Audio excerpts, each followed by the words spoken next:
Okay, and good evening, and welcome to this special episode of Il Gioco in Podcast. I'm Riccardo Scaringi, and tonight I have the honor of interviewing Steve Jackson, founder of Steve Jackson Games. Can I call you Steve? Okay. Um, uh, it was 1980 when Steve Jackson founded his game company after leaving Metagaming Concepts. His first published product was Ogre, a tactical combat game that's still in production today, over 40 years later. In 1986, Steve Jackson Games launched GURPS, GURPS, the Generic Universal RolePlaying System, one of the first truly universal role-playing game systems designed to work with any setting, that has produced hundreds of supplements over the decades. Okay, I was doing the same mistake the last time. Okay, I will start again because I have made a little mistake. Okay, good evening and welcome to this special episode of Il Gioco in Tavolo, the Joking Podcast. I'm Riccardo, and tonight I have the honor of interviewing Steve Jackson, founder of Steve Jackson Games. It was 1980 when Steve Jackson founded this game company after leaving Metagaming Concepts. His first published product was Ogre, a tactical combat game that's still in production today, over 40 years later. In 1986, Steve Jackson Games launched GURPS, the Generic Universal Role-Playing System, one of the first truly universal role-playing game systems designed to work with any setting. And GURPS has produced hundreds of supplements over the decades and continues to be supported today. In 21, the company published Munchkin, illustrated by John Kovalic. What began as a parody of a role-playing game has become one of the world's best-selling card games, with dozens of expansions and themed versions. Steve Jackson Games is also known for Card Wars, the vehicular combat game, and Toon, that we will talk this evening. The cartoon role-playing game created with Greg Costikyan and Warren Spector. Since 1994, Steve Jackson himself has been writing the Daily Illuminator, one of the longest-running gaming blogs on the internet, updated regularly for over 30 years. Tonight, if you want to, we'll talk about his career in game design, the evolution of the tabletop gaming industry, and the future of gaming, and we'll talk about Toon. Hi, Steve. Welcome. I'm so honored. Um, so let me ask you. Thanks for making time from Atlanta, or it was Austin. Austin, formerly Atlanta now. Okay, okay. Before we dive in, I want to ask you. I want to tell you that when I told my gaming group I was interviewing you.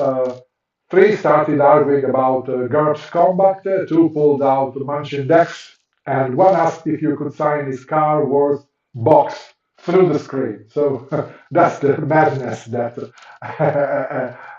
raised at the news that I was talking to you this evening. Um, can I ask you, what's your earliest gaming memory? The moment you realized games could be more than just fun? Hmm. My earliest gaming memory is of a board game with my family, and I don't even remember its name. It was Hmm. a space game. I Uh-huh. remember moving little asteroids around, but I've never been able to figure out what that game was. Okay. Um, you founded Steve Jackson Games in 1980 after leaving Metagaming. That must have been terrifying, starting with just Ogre, or not. Well, actually, Ogre stayed with metagaming for a while. Oh, Um, uh, I started by buying the Space Gamer magazine, which Metagaming no longer wanted to publish, Mm. and just did business as the Space Gamer for a while, but eventually got back on the horse and did some games. What were the first months like? Busy, Uh, quite busy. Ogre is still strong 44 years later. Did you know why it was so special? Um, I There are a few games for which you can ask, Mhm. why is this so popular, and I can't answer. I tried to look at my own work and figure out what I did. Ogre was published, of course, in the days when SPI was still Mhm. strong. And the Ogre rules are very, very heavily influenced by SPI, SPI. but they are translated to English, which makes a difference. Oh, okay. You catch SPI's the rules, lightning in the bottle. yeah, yeah, SPI's rules were famously difficult to interpret. Oh, okay. That was A lot of fun maybe though. the reason. I have no idea how many hours I spent on their games when I was in college. And why Austin? It wasn't the gaming capital it is today when you moved there. No, after I graduated from college, I went up to Austin and attended the law school for a while before deciding that I did not want to be a lawyer. Hmm. Oh, that was the reason. And is Austin still good for new game companies? Um, I don't know if the physical location matters as much anymore. Hmm. The Yes, internet is yes. good for a new game company. Yes. Looking back at the early years, what was your biggest mistake that taught you the most? Hmm,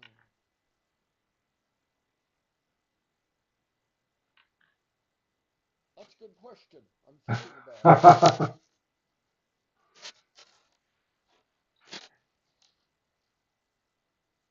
I suppose probably the one that jumps to mind is that I had an opportunity to license the board game rights for Halo, and I did not follow that up. Oh, That was a and mistake. that actually there's a board game based on Halo. Oh, I'm sure there is now, but I had the Ah, opportunity to be first and didn't take I it. haven't seen it yet. No. Okay, I will take a look. um, okay, now we're talking about Toon. Toon returns. So Toon is back. The second edition just launched correct me if I'm wrong. Just launched on Baker Kit after 40 years. Why wasn't Kickstarted? Okay. After 40 years, why was now the right time? Well, really, 10 years ago would have been the right time, um, because people have been asking for the game. But I had a little bit of difficulty in convincing my staff that the game should be reprinted. Oh, And okay. I was right and they were wrong. And Greg Costikyan and Warren Spector, Costikyan. Costikyan Yeah. and Warren Spector returning after 40 years. Was it smooth working together, or were there creative tensions? Um, they worked together very well. Greg did Greg wrote the game, and then Warren took the manuscript and developed it, and Greg was delighted with Warren's work and was agreeable to Warren having cover credit and a royalty. Okay. And Warren Spector himself went from creating a Toon to, at the time, to designing Deus Ex, which I played hours, and Epic Mikey. Do you ever chat? Do you ever chat about that trajectory? How? Uh, I actually have not spoken to Warren in many years, ah. and I miss him. I like Warren. And did he bring any video game insight back to second edition? He did not work on Toon Second Edition. Oh He no! has done his job. No, that's what I was saying. I have not spoken to Warren. Ah, okay, okay, okay. So only Costikyan? And his involvement in the second edition is limited to supervision.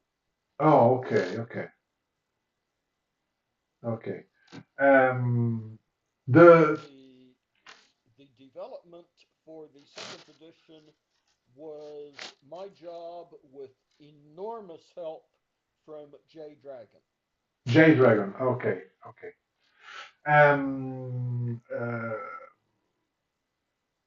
How did J Dragon's gentle gaming philosophy mesh with the cartoon violence? Simple. Violence belongs in cartoons and should stay there. Okay. Toon's rule is forget everything you know.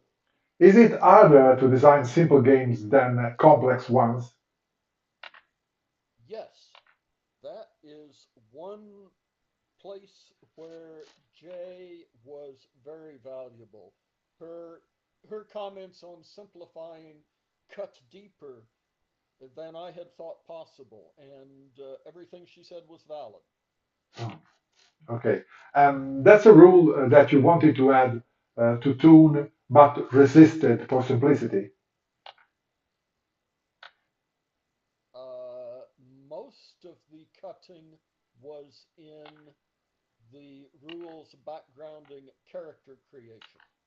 Hmm, okay. Um, which is more satisfying to design, Toon's simplicity or GURPS complexity for you? I'm a complexity guy. Hmm, I like wheels within wheels. And when I write a game, the first draft is always longer than the final draft. hmm. Um, how does Toon Second Edition handle modern adult animation versus classic cartoons? No special rules. There, there is a strong request to the animator that they discuss tone and, would you say, rating Yes. with the players before starting. But all of the Toon rules are valid for more adult animation. You just don't want to spring that on somebody who thinks they're going to be playing Tom and Jerry. Yeah, of course. Um, what modern cartoon would make the best Toon campaign setting, in your opinion? Oh, that's hard. So I'm just going to go with my instinct and say Phineas and Ferb. Okay. Um, let me see. What's the wildest Toon game story you've heard from fans? Well, not very long ago, I became aware that Margaret Weiss, Dragonlance creator, had Yeah. played Toon, and she was willing to give us a blurb for the back cover and talked a little bit about her campaign way Uh-huh. back in the day. Uh, they played mostly existing figures. They had Darth Vader and the Roadrunner and Carmen Miranda. I would have loved to see that. um, any plans for a digital version of Toon? It seems perfect for online play. Yes, we're going to do supplements, Hmm. not super fast. It takes a long time to write a Toon adventure because you have to allow for so many possibilities. Yes. But we're going to shoot for roughly one a year and from now until the sun goes out. Have you considered licensed Toon supplements for different countries' cartoons? Like in Italy, we have Lupo Alberto, you know, for example. The short answer would be no, I haven't thought of it. People can make up their own versions of these characters if they want to. They don't need me for that. Oh, yeah. Okay.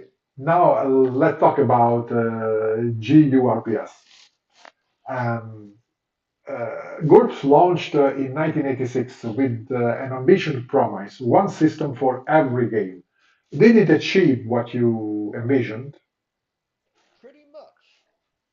Pretty much. It was very funny.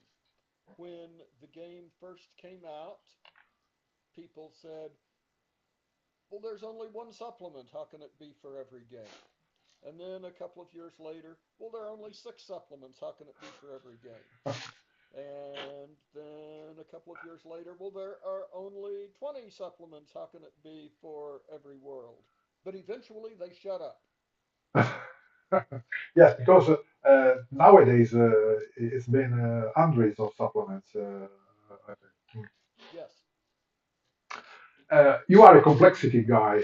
If you had to redesign GURPS from scratch today, what would you simplify? Character creation, No. um, social skill interaction. I think those are the big ones. Hmm. And which GURPS supplement are you proudest of that fans might not expect? Time Your traveling. favorite? Time traveling. Oh. Yes, that was co written with John M. Ford, who was a wonderful man to work with, and it came out very, very well. Much of it is an homage to the work of H. Beam Piper, one of my favorite science fiction authors. Oh. And the 3D6 roll-under system was revolutionary at the time. What made you choose that over the D20 or, percentile?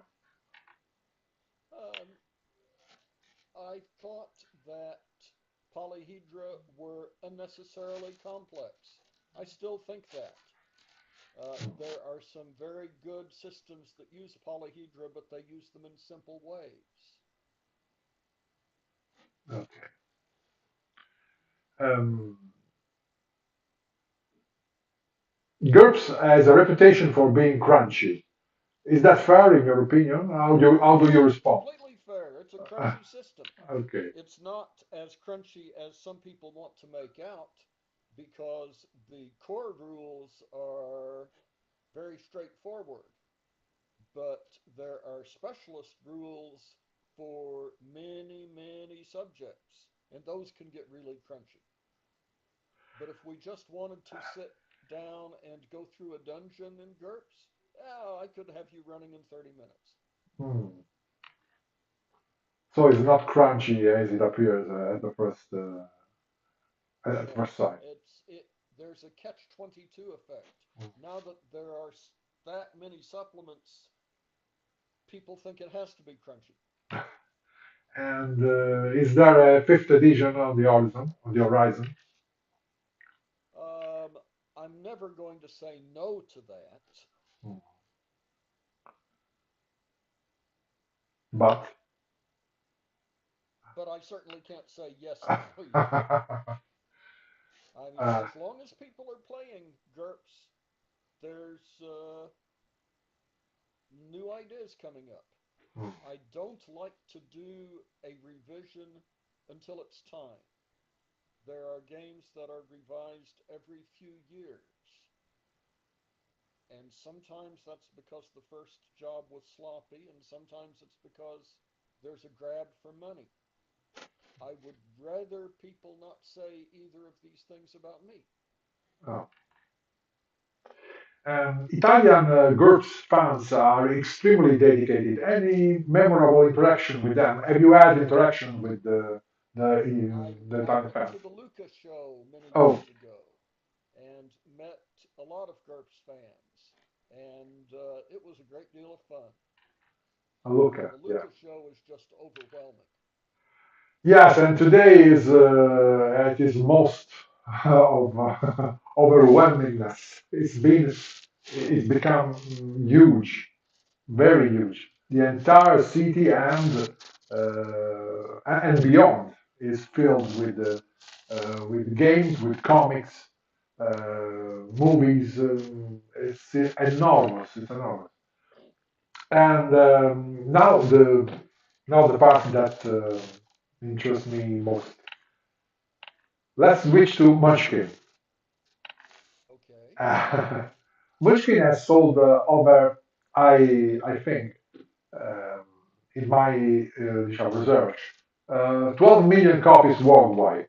Did any part of you expect this?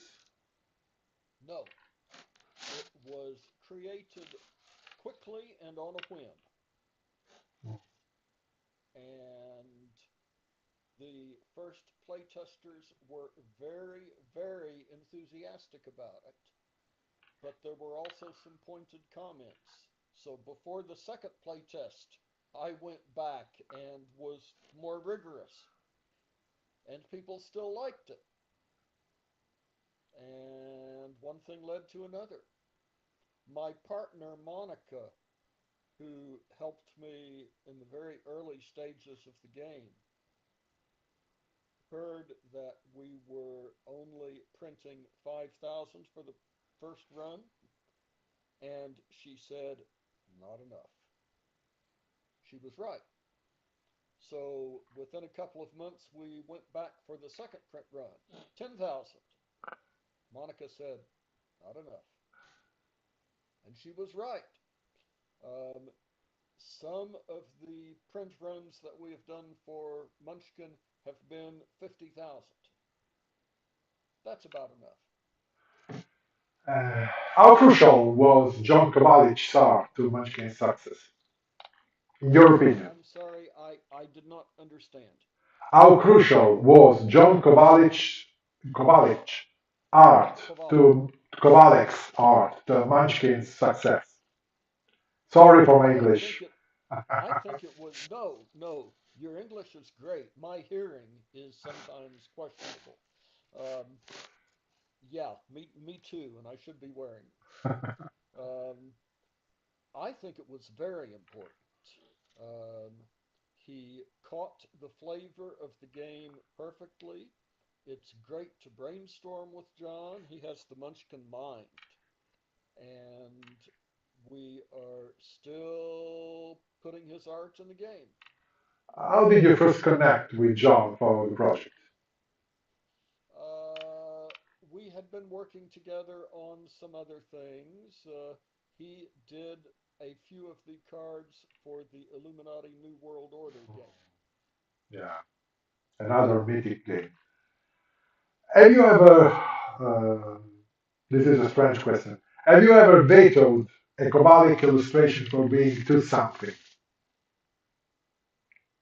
Have I ever done Vetoed, what? What? vetoed. Oh, yes, yes. We try to keep a suitable for young teens um, rating for Munchkin. Ah, And sometimes John comes up with a funny idea that's just a little bit too off color. oh. And I have to say, sorry, no, that's great, but no. And he's always a good sport about it. Okay. Italy loves Munchkin, but mm, the rest of the world loves Munchkin. Why do you think it translates so well across cultures?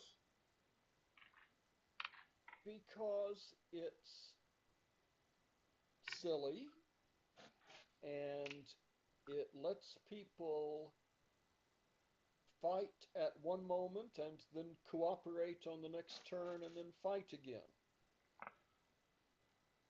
And we So you're all trying to win, but nobody has any particular friend or enemy, or at and least you shouldn't. and If that's you it. pick out if you pick out one person to be your friend or enemy, you're doing it wrong, and you're not going to win. Okay, but you have to be ready to backstab your friend any moment. Absolutely, and you have to assume that your friend will backstab you. Is there any Munchkin team that you have rejected as going too far? Oh, people make less than serious suggestions all the time for adult Munchkin games. Hmm. And I just have to say, no, thank you. And on the other side, is there a Munchkin variant you personally want to make that you haven't made already? That I haven't done yet. Uh, Really, I've done most of the ones that I'd really like to do. It would be fun to do Star Wars, but that would be an expensive license. Hmm. Uh, Star Wars, yes. Um, Munchkin Digital, which I have played uh, extensively, as soon as he has appeared on Steam, I think has had a complicated history. Is there what's the challenge in digitizing Munchkin? Uh, What's been the the challenge? first, the biggest challenge was that I started off working with the wrong partners who spent a long time producing nothing. When Direwolf came on the scene, everything was beautiful. But yes, there were actually more than one failed attempts. But Direwolf knows how to make a good game. Um, how has your Kickstarter strategy for games evolved since the beginning, since the first We've learned Kickstarter? the we've learned the important lesson Mhm. not to get excited in the middle of a campaign and start adding more stretch goals. Yeah. The Ogre Designers Edition Kickstarter in 2012 raised uh, almost It was $1 million. almost a million. Hmm. It was the biggest board game project ever for a little while, and then another one surpassed it. Um, but yes, that was full of stretch goals added in the middle, which is why it brought in so much money, but it was also a huge amount of work to complete those To goals. complete, yes. Um, so, do you prefer Kickstarter at the moment or traditional release? They both have their place.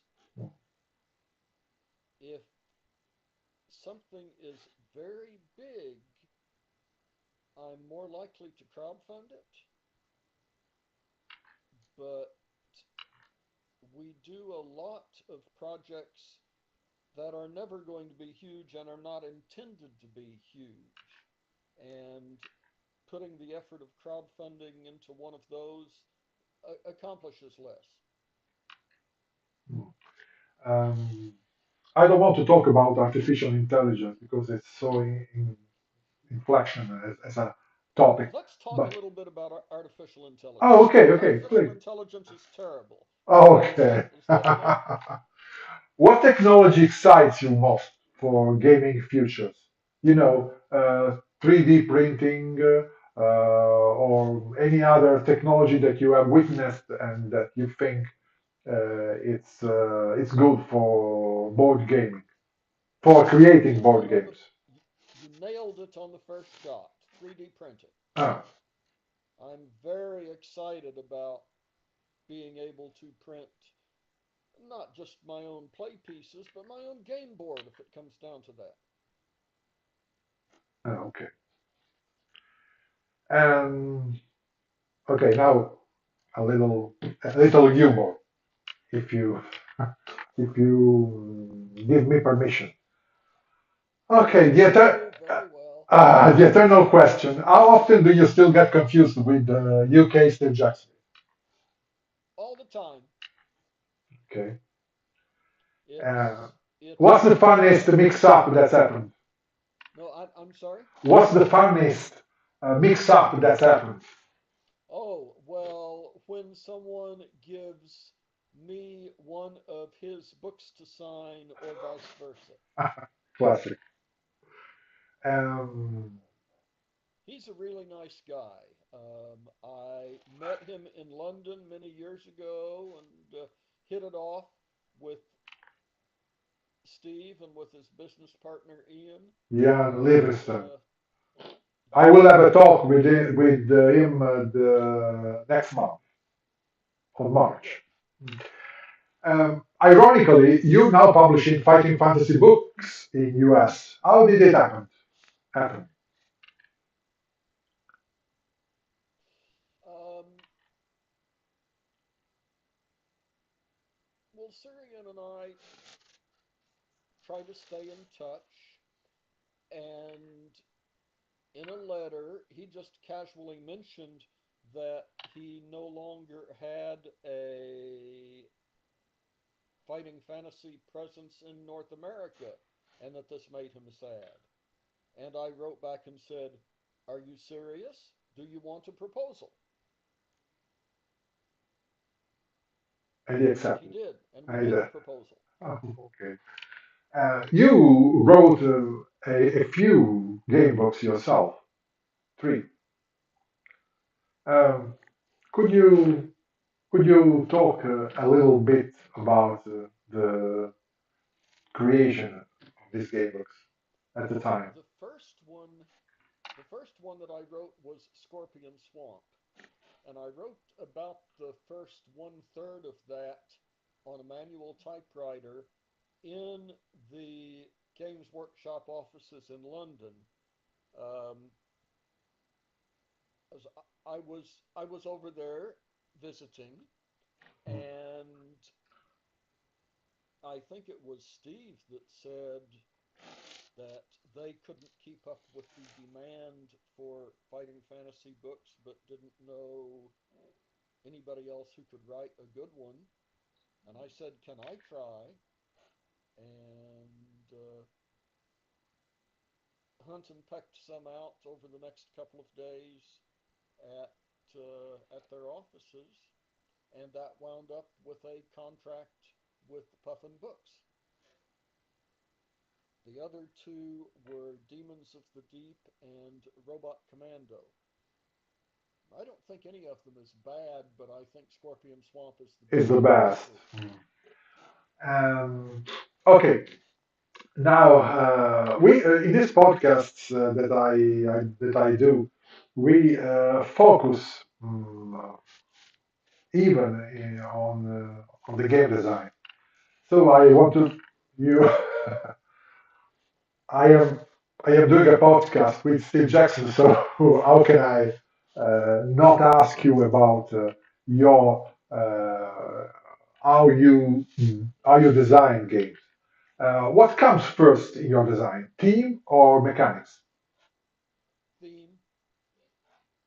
Theme is always first. I have to know what I'm writing the game about. Theme suggests mechanic, or if it doesn't, then that's not a theme I should be writing about. Have you ever had a Greek mechanics idea but couldn't find the right team? Nope. Hmm. That one has never happened. And so, another question. What team have you always wanted to tackle but haven't?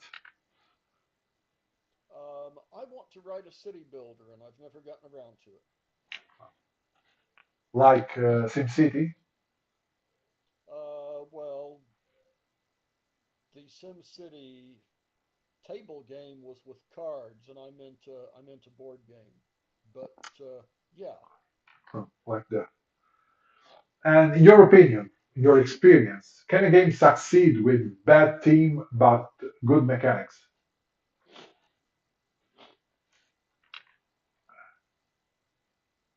I guess that would be possible if it had very good art to draw people into it. Hmm. Uh,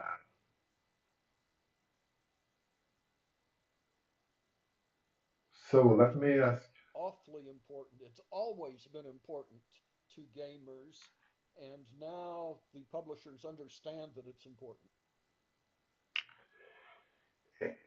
Another question is about legacy games. Legacy games are a trend nowadays. Games that permanently change, and that are huge now. Would you ever do a legacy game? Yes, I think it's an interesting approach. You know, a Munchkin expansion, which you have to. Maybe. um, if you could design one perfect game with unlimited resources, what would it be?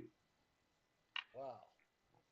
Unlimited time, money.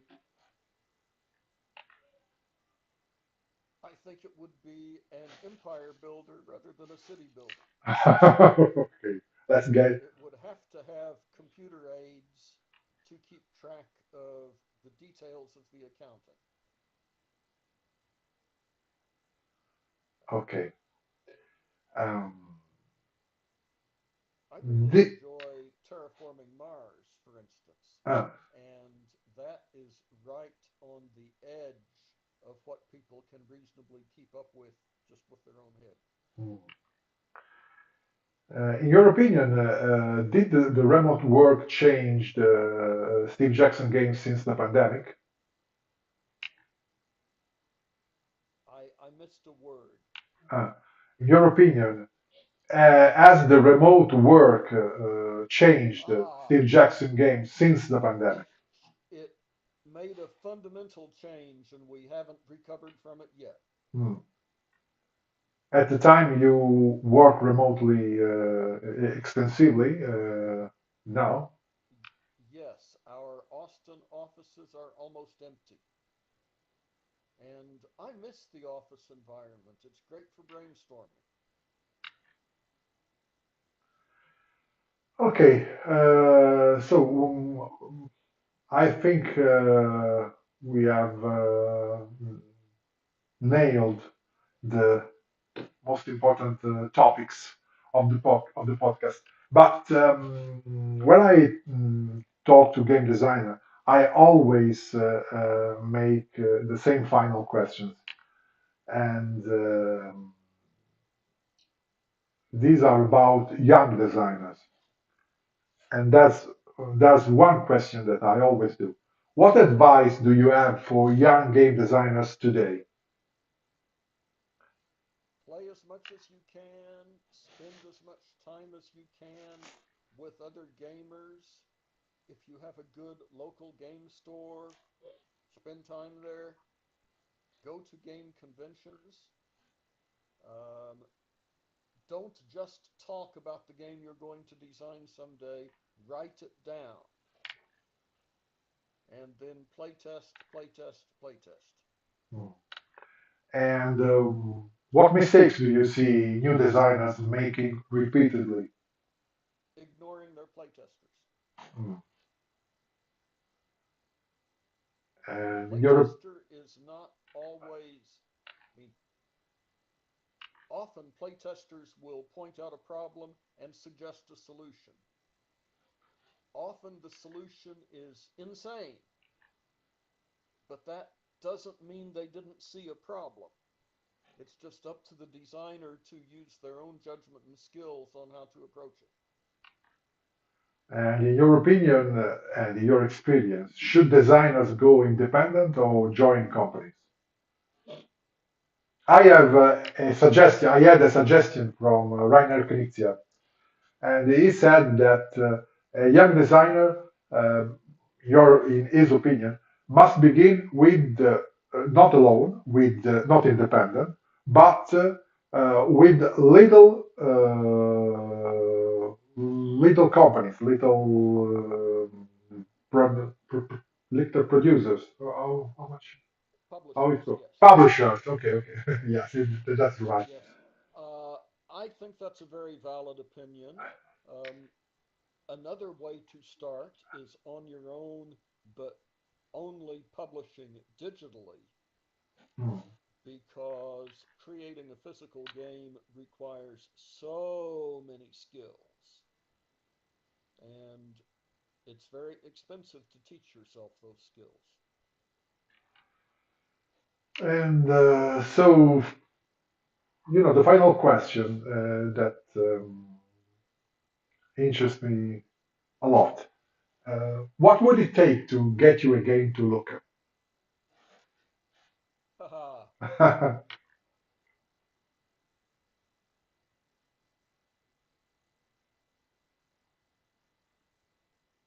Other than the obvious, an airplane ticket and a hotel room, uh, Well, I that's would need interesting. to I would need to learn more about how show management is dealing with the size of the show. Well, I was there more than 10 years ago, and it was already difficult to make contact with fans and just talk to them as human beings. And it's the still show very is difficult. much bigger now. It's still, I yes. would not enjoy hiding like a little mouse behind the scenes of the tents and then coming out and being part of a panel discussion and then vanishing again, which is what one often has to do at a really big show. I'd like to meet some people and play some games, and I don't know if Luca allows for that anymore. Yeah. Um, yeah, it's a good thought because Luca uh, it's very complicated to to attend nowadays. In the United States, San Diego has the same problem. Ah, It's so big. okay. Steve, this has been absolutely incredible, this podcast with you. Thank you so much for your time, your I'm stories, glad you and enjoyed it. your To all the patience. fans out there, I hope you enjoy it too. Yes, absolutely. And your patience, and thank you for your patience with my English. Before you go, any final message for the Italian gaming community who've been following your work for 4 decades? Check out Munchkin Second Edition. I think you'll like it. Okay, okay, Steve. It's been a real pleasure, and I hope you will come again someday. Thank you. Please let me know when this airs so I can write a Of course, of review. course. And my podcast is live on YouTube right now. But I will send you the link of the YouTube video, and we in the next days I extract the audio from the podcast and I will stream on Spotify. I will send that link too. Thank you. Okay. Well, thank you for asking me. It's been fun. It's been a dream of mine, and I have fulfilled it. Okay. I said. Bye.